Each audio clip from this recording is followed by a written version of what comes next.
ఒకప్పుడు మన పెద్దవాళ్ళు ఉపయోగించిన ఇత్తడి సామాన్లకు ఇప్పుడు డిమాండ్ పెరిగిపోయింది. ఓల్డ్ ఈజ్ గోల్డ్ అన్నట్లు ఇప్పుడు మళ్ళీ ఇత్తడి రాగి వస్తువులు ట్రెండీగా మారిపోయాయి. మీరు కూడా ఇత్తడి సామాన్ల కోసం వెతుకుతుంటే ఈ రీల్ మీకోసమే. రాజమండ్రిలోని మార్కండేయ స్వామి గుడి దగ్గరలోనే ఉంది సత్యశ్రీ మెటల్ స్టోర్. 20 సంవత్సరాల నుంచి ఇత్తడి వస్తువులకు బ్రాండ్గా మారిపోయింది సత్యశ్రీ మెటల్స్.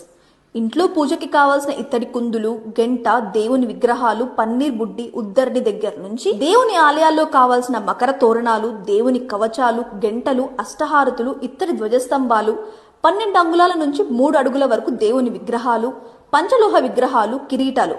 అంతేకాదండోయ్, వెంకటేశ్వర స్వామి ఆలయాల కోసం మన దగ్గర ఉత్సవమూర్తి, శపథమూర్తి, అభిషేకమూర్తి, ఊరేగింపు మూర్తి, కళ్యాణమూర్తి, ఇలా అన్ని పూజలకు కావాల్సిన వెంకటేశ్వర స్వామి విగ్రహాలు మన దగ్గర అందుబాటులో ఉన్నాయి. విగ్రహాలే కాదు, మీ దగ్గర ఉన్న వెండి, ఇత్తడి, రాగి వస్తువులకు పాలిషింగ్ కూడా మన దగ్గరలో అందుబాటులో ఉంది. పూజ కోసమే కాదు, వంటింట్లోకి కావాల్సిన ఇడ్లీ పాత్ర నుంచి పెద్ద పెద్ద ఇత్తడి పాత్రలు, రాగి పాత్రలు, రాగి వాటర్ బాటిల్స్, రాగి గ్లాసెస్ అన్నీ ఒకే చోట. అదే సత్యశ్రీ మెటల్స్. ఇత్తడి, రాగి సామాన్లకి ప్రత్యేక నిలయం సత్యశ్రీ మెటల్స్.